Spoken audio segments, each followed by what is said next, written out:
Kumusta kayong lahat? Ngayon ay magta-target shooting ulit tayo ngayong araw na ito. Okay, so ang gagamitin natin ngayon na pang target ay yung aking spear gun na pang tiksay. Kasi matagal ko na itong hindi nagagamit. Ito ang aking pang tiksay na spear gun. Bali 120 ang haba na ito mula rito sa dulo hanggang dito sa pinakabat. Okay, so ano lang ito, mga scrap materials lang itong itong aking spear gun na ito. Bali, pang ibabaw ito. Then yung pinaka-karete, ayan, yung kanyang design. May lock dito yan. Pag pinisil natin ito, matatanggal natin ang ating karete. Ayan. Kasi nga pala yung aking karete, ano lang ito, PVC lang ito. Tapos nilagyan ko ng mga butas-butas dyan para pang-lock sa ating stopper dito. Para hindi nabubunot itong ating karete just in case na mag-release ang bala. Okay, so sa pagkabit na ito, ipipisil lang ito. Yan, tapos maglalak na yan. Ibig sabihin, sisikip na yan pagka hindi nakapisil. Yan, nakalak na yan. Para hindi matanggal, nilagyan ko ng mga butas dito para mag-lock dito sa ating pin. Ayan, ang pin. Okay, so kinakailangan pagka nilalak natin, yung ating tali ay nasa maayos na pagkakapuhol. Yan, nakalak na yan. So yung tali natin, kinakailangan medyo sikipan natin. Konting pihit pa para masikip talaga yan. Yan na. Yung tali natin ay stable na. Okay, so pwede na itong ikasa. Ang taling pinrovide ko rito, bali ano ito? 1, 2, 3, 4, 5. 5 kulay. Ang bawat kulay na ito ay umaabot ng 10 metro. Kaya 50 metros ang allowable nito na stock ng aking tali. Para just in case na maputol, may tira pa rin. Okay, so sa pagkakasa, bali, ang aking palangkuan, ito ay 10 mm na rubber. Tapos itong mga roller na to, ano lang yan? DIY lang yan. Puro lang yan DIY. Okay, so sa pagkakasa na ito, napakadali lang na ito ikasa. So ganito lang ang pagkakasa. Yan. Loaded na ito. Pwede na nating itong itira. O, pwede na tayong man-target kung anong gusto nating i-target. Okay, so ang magiging target natin yung nasa likuran ko, yung nandoon. Yung mineral, yung bottle mineral water. Okay, so tignan natin yung ating target. Mula rito sa pwesto ko, tignan natin kung tatama tayo. So ito yung ating target. Ito ngayon yung ating target. Nilagyan ko ng kwan para just in case sa bumanda, safe yung ating pwesto.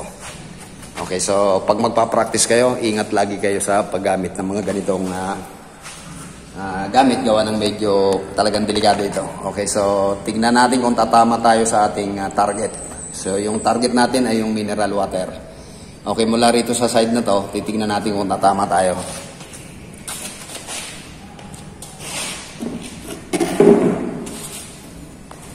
Target shooting na tayo. Tingnan natin kung tatama natin.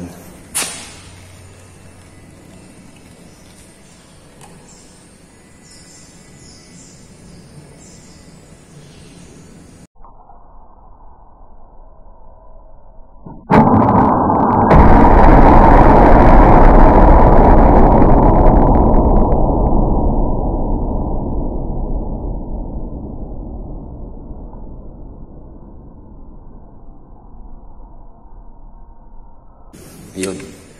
Unang bitaw. Napakalakas ng dagundong. Okay, so tignan natin kung saan banda siya tinamaan. Okay, so meron tayong karete. Ayan, nakita nyo, batak na batak. Ibig sabihin, tinamaan natin yung ating target. Tignan natin kung saan ang tama.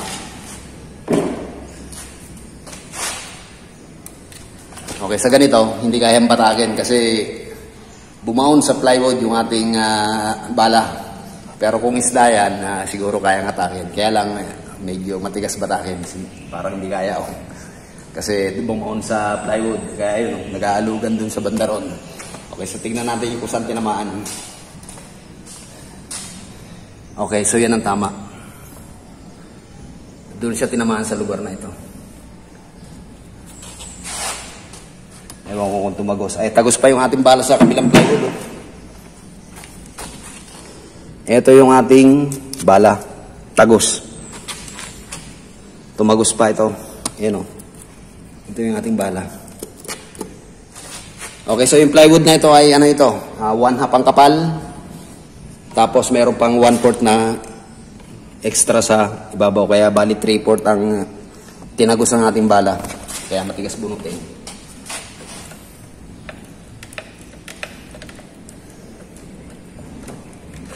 So yan, ang tama ng ating spear gun.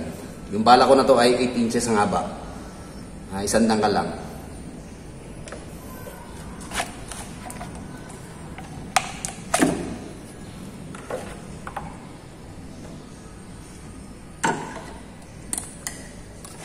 Okay, so nakakatama rin tayo maski ganito kalayo. Medyo malayo-layo yun.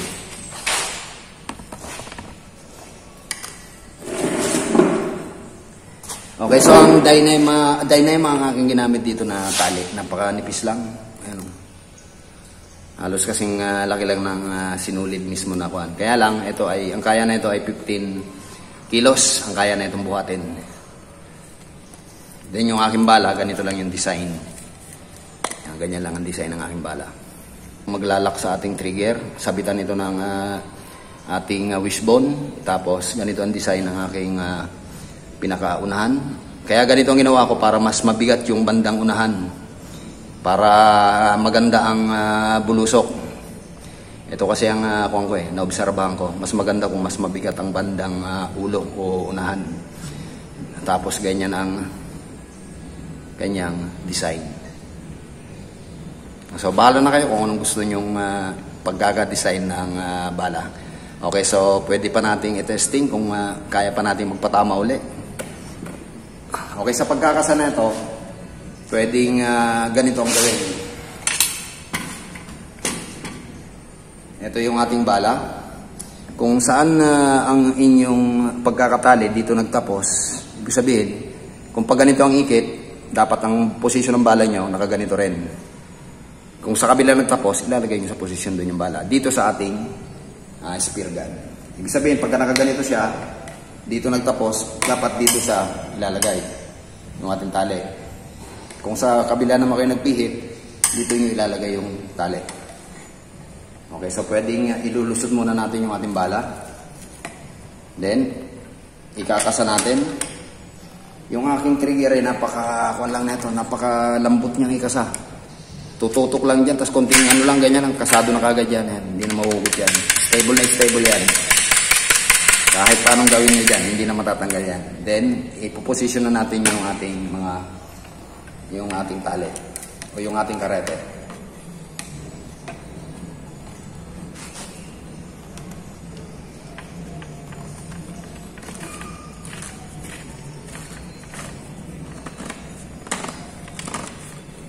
Kinakailangan medyo hindi siya loose, hindi masyadong maluwang, hindi masyadong loose. Ayan, nakalak na. Ito yung tali natin, hindi lang masyadong visible. Ayan, ayan. Ayan yung tali natin. Ayan, nakapatong lang siya rito sa ibabaw ng ating pinaka-bow. Pero design din ito, pwede rin dito sa ibabaw ko padaanin. Kaya lang, mas gusto ko dito. Kasi may groove ito, ginawa ko na ito. May daanan ng tali yan, ayan, mas malalim yung isa. Ngayon, tinetesting ko lang kung dito ko padadaanin. Dito ko ilalagay ang bala. So, ito yung ating tali, goma. Yung tali natin nasa loob. Okay, so sa pagkakasa, napakasimple lang ng ito. Ikakasa lang natin yan ng yan. Loaded na ito. Kahit pagano kakapal ang aking bala, ang aking goma, napakalambot ng aking trigger na ito. Okay, so isa pang trial. Tingnan natin kung tatama pa tayo sa ating target ng ganito kalayo. Kanina sa sa may bandang liig. Ngayon, ang target ko sa may pinakagitna mismo ng bottle mineral water na yun. Yung pinakakatawan mismo, pinakagitna. Ang target natin ngayon ay yung pinakagitna ng yung pinakakatawan mismo ng ating bottle, plastic bottle na yun.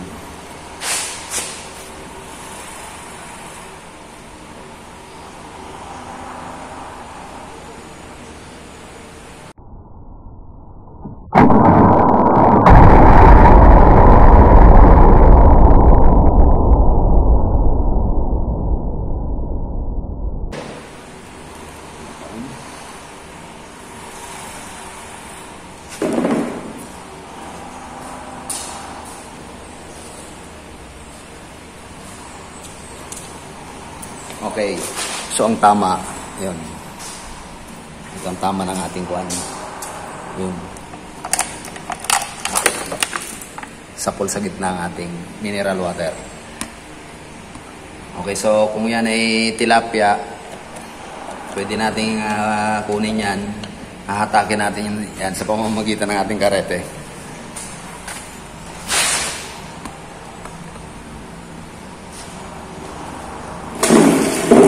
So, kukunin natin yan ng ating karete. Yung kukunin na natin yung ating balang. Okay, isang trial pa ulit.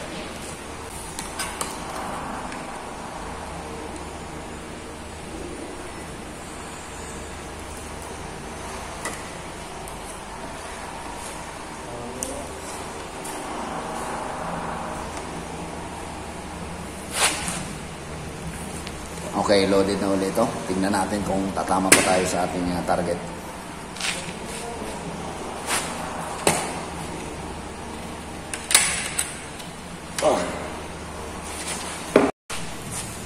Okay, so this time, pinadaan ko ngayon yung bala rito yung tali dito sa gitna. Kasi may groove yan dito.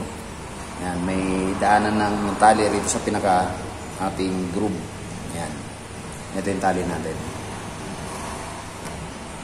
Kaya hindi siya masyadong sagabal. Pwede maglagay ng tali rito, isasabit lang ipapatong lang sa ating bow, dito. Depende sa pagkakaikit ninyo. Okay, so tignan natin kung tatama pa tayo dun sa ating target na plastic bag.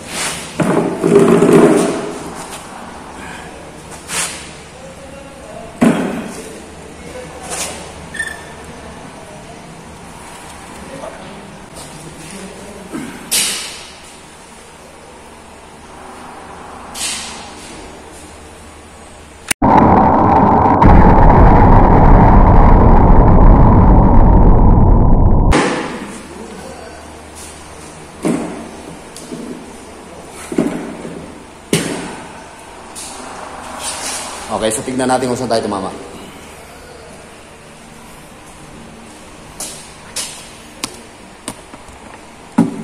Okay, so sapol sa gitna yung ating target.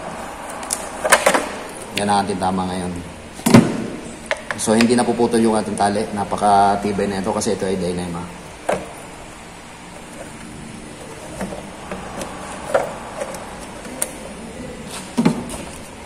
Okay, kung kukunin natin yan, sa karete lang pwede na natin kunin yung ating target.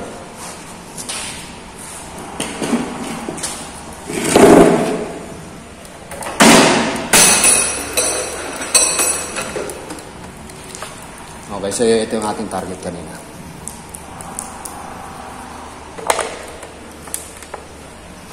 Okay, so maraming salamat sa pagsama. At nakita natin na po pwede pa yung ganitong mga klase ng Dyneema na maliit na pasinlaki lang ng sinudid. Tapos yung ating bala, isang dangkal lang or 8 inches. Then ganito yung design. Pinabigat ko yung ibabaw, pinakadulo, yung pinakaunahan para maganda yung bulusok. Okay, so maraming salamat sa pagsama. Sana may napulot kayong idea sa paggawa ng ganitong klase mga pangtiksay na baril. So until then.